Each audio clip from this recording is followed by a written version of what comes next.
The first 4 picks in the NBA draft of this most recent year are balling out right now. You'll see on the screen what their stats are looking like for the top 4 rookies in order, what their stats have looked like over the past couple weeks post All-Star break. And you'll notice one big difference, and that is Jalen Green, but I'm not going to get into Jalen Green just yet.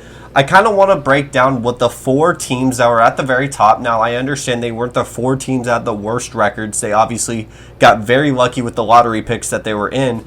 But I do want to take a look because they all have very interesting stories going on, specifically with Detroit, Houston. Both very interesting things going on as they are not really in the playoff race. And the Raptors, I think, are the most intriguing of them all because really Cleveland, I did not expect them to go on the run that they are. They're falling off a little bit, but that's not their fault. I'm not here to blame Cleveland for that, man. I mean, they're a really good story too. All 4. I'm not going to just say one's my favorite, although it's Houston. I have to say, these young cores are playing fantastic. But we're going to start off with the number 1 overall pick in Cade Cunningham, the prize jewel of this entire draft. Everyone assumed he was going number 1 overall. There were smoke screens going on. I remember being there, seeing that there was rumors that Jalen Green might go number 1. Hell, even Evan Mobley might go number 1. And it was just universally known that Cade Cunningham was the Pistons guy. I saw my boy Nick interview Cade Cunningham, and when he had that reaction of them getting the number 1 overall pick, I mean, the dude lost his mind because Cade was a generational talent, and he is proving that over the past couple weeks.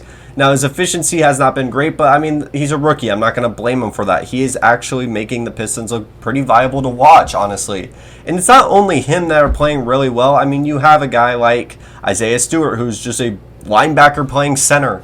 And he is a very good defender. He still has some kinks to work out, specifically in the offensive game. And I think the most disappointing thing with the Pistons specifically has really been Killian Hayes, who has kind of turned into a guy that can only play defense, and his offense is so inconsistent, and his shooting is not that fantastic. And then, what is it, Sadiq Bey? He has games where he just plays fantastic. I think Isaiah Livers is a Piston, I believe. He had a great game I saw on Twitter recently.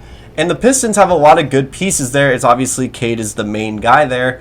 And I kind of want to take a look at the draft coming up because obviously these 2 front teams are going to be back in that top 5 contention, hopefully getting a number 1 overall pick once again.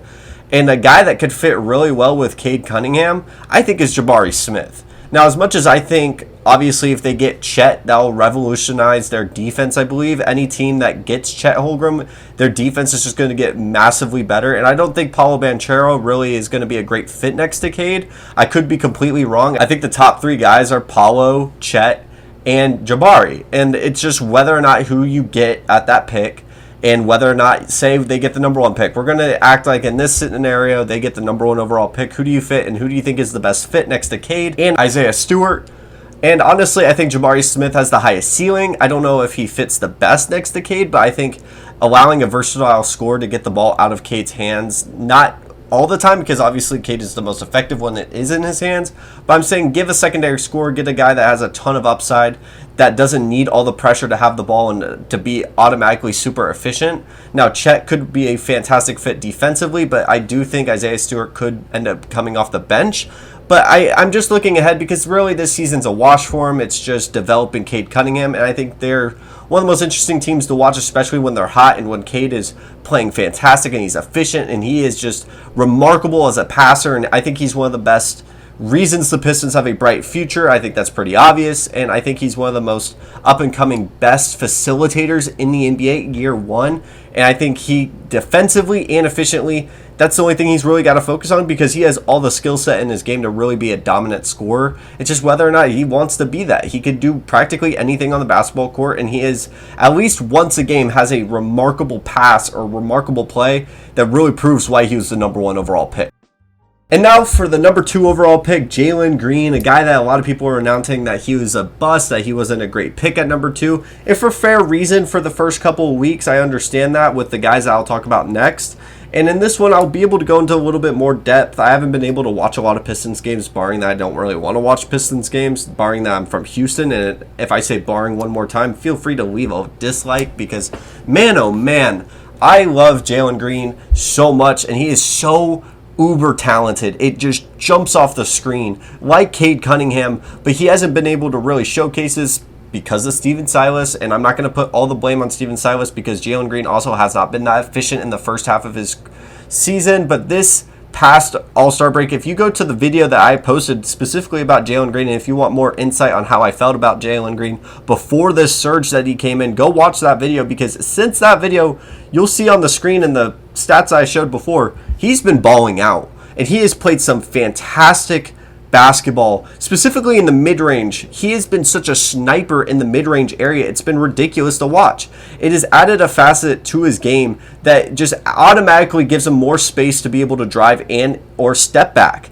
Really, what's been the problem with Jalen Green as of recent was early of the season was he was only taking threes or trying to get a contested layup or dunk. There's no mid-range. It was almost like James Harden during his Mike D'Antoni years. It was just very frustrating to watch because the guy was not taking any kind of mid-ranges. He wasn't consistently hitting them if he did take them.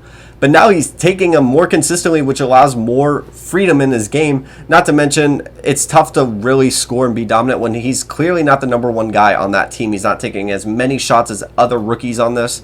And that's where I kind of put the blame on Steven Silas. This roster is very weirdly built. And if I'm going to talk about the young cores and all the other players, we have to talk about Alperen Sengun, a guy that is just a ballsy mother effer. God, like, I just watched him try to break JaVale McGee's ankles and go for a self-oop. And ironically, KPJ did the same exact thing. And KPJ is really developed as a point guard. He's kind of having a D'Angelo Russell kind of surgence, not to an all-star level, but you could see that the talent is there and he's truly developing as a point guard. He still has some fantastic games and he's really learning as a facilitator. I mean, you got to talk about this guy was seen as a 3 coming out of college, and now he's just developing into this really nice 1. He has some fantastic defensive moments. I think he's the best defender on the Rockets, not named Eric Gordon, who's obviously not going to be on the roster in the summer. And another guy I want to give some love to is Josh Christopher. Now, post All-Star break, he's not played as fantastic as he did. It's kind of tough to try to get Jalen Green and Josh Christopher having great games at the same time. But right now, I feel that he's lost a little bit of his confidence, but there's stretches where Josh Christopher can get in a bag. He's super athletic, and he has a pretty solid mid-range game, and I think he could get to his spots and be a really good 6-man on this team. Another guy that hasn't gotten a lot of opportunity is Garuba. Garuba was a fantastic defender, and when he's gotten minutes, he showed that. And I think that he could be a really good bench guy coming off and defend some really great scores in the NBA. That's why I have a lot of hope for the Rockets, and I think that Chet Holmgren trading Christian Wood away is the best option for the Rockets because it'll help them so much defensively. I mean, it's not a coincidence that the center of the opposing team against the Rockets tends to have fantastic games because LP is not the best defender in the world and Christian Wood is far from it. He is a 3 playing the 5. That's all I got to say about the Rockets. Next thing up, the Cleveland Cavaliers, and there's not a lot I got to say about the Cleveland Cavaliers other than that they are having a fantastic year barring injuries and COVID protocol. Darius Garland has blossomed into a fantastic point guard that a lot of us had hoped. Barring the injuries and everything that he's had to deal with, he's a really good facilitator, one of the best in the NBA. He is talked about as one of the best point guards in the East. Jared Allen is a guy that they got in the James Harden trade, has played fantastic. Not to mention, Evan Mobley is seen as potentially the Rookie of the Year. You've hit on the biggest draft that you needed to. Isaiah Okoro is exactly what you kind of asked for. And Colin Sexton has not been available, I don't believe. I think he tore his ACL. I don't know if he's going to be on the roster moving forward. And I don't really know where their draft pick's going to be because they're going to be in the playoffs. I don't have a lot to talk about. We know that they're one of the best young cores, and Evan Mobley has been fantastic at times, specifically on the defense. Who would have guessed? He was honestly the guy I was kind of hoping the Rockets would have gone with because I think he would have fit right next to Christian Wood really well and become that defensive anchor that they needed. But you know what? I'm fine with Jalen Green hitting step backs on the Lakers and dominating them in the overtime. Next up, the Raptors. Scottie Barnes has been so fun to watch. And I remember a lot of people thought it was a reach to pick him up at number 4. A lot of people wanted Jalen Suggs, and Jalen Suggs is having a struggling rookie season. I haven't watched a lot of Magic games, so I don't know how well he's playing other than scoring and shooting. But I know that he could be a really good guy. But we got to talk about Scottie Barnes because, man, he is just... How can you not like Scottie Barnes? He's just got that LA smile, a guy that you just really can't hate on. I don't know how you can hate on Scottie Barnes, to be honest, because I think the dude is a fantastic NBA player and he has all the facets to be a really good scorer. I mean, honestly, he has not played fantastic when it comes to shooting the ball, but he's had some really good moments and he's freakishly athletic, he's a great defender, and he's a pretty solid passer. The Raptors are making a resurgence, ironically, against the Cavaliers to potentially push the Cavaliers into a play-in position while the Raptors are playing fantastic ball with OG Anunoby, and Pascal Siakam's also having a fantastic year. The Raptors are a well-coached team. Nick Nurse is one of the best coaches in the NBA. And it's just these guys that are in the playoffs, it's kind of hard to talk about because everyone knows they have a fantastic young core. They're playing fantastic ball in the East, a stacked East, I might add. The East is way tougher than the West this year, and I think that they are playing fantastic ball. I think Cade Cunningham could have the same kind of effect on a team if the team around him was much better and didn't have Kelly Olynyk playing terrible ball and not playing any kind of defense. And it's easier to talk about the guys that suck because you can look into the future and kind of see and project the top guys that could land there. I mean, I'm not going to say AJ Griffin goes to the Cavaliers or something. I mean, the Cavs have Colin Sexton. They could easily trade up and potentially get another young asset. Although I will say this real quick, LeBron James should not go to the Cavs. Not because LeBron wants to go to the Cavs. I don't think the Cavs should want LeBron. But that's for another video and another day. If you want me to talk about that, please leave that in the comments down below because I have plenty of videos. I even have a TikTok about it. My TikTok's linked in the bio. And that's about it. I mean, these young cores, it is so rare to see that these top 4 picks have hit so well. A lot of people assumed Jalen Green was going to fall off, and now he's playing fantastic basketball for the Houston Rockets, and now they're a piece away from potentially being a play-in team. That might be my hot take of the video. I'm just really excited that Jalen Green's playing so much good basketball, and Kevin Porter Jr. is having moments where, I mean, there was parts in the season where we had reporters saying that they should cut him or waive him.